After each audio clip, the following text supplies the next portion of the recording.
Samahan niyo ako sa isang mahabang journey sakay ng bullet train ng China, mula Hangzhou papuntang Nanjing. At hindi ito ordinaryong train ride, dahil dito sa China, ang bilis ng biyahe ay talagang ibang level. Pagpasok pa lang sa station, makikita mo na kung gaano ka-modern at ka-organized ang railway system nila.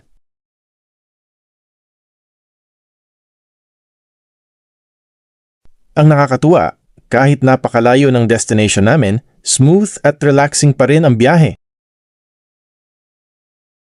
From the busy city of Hangzhou hanggang sa historic city ng Nanjing. Isang mahabang journey pero isang unforgettable experience. China Bullet Train, parang lumilipad ka sa riles.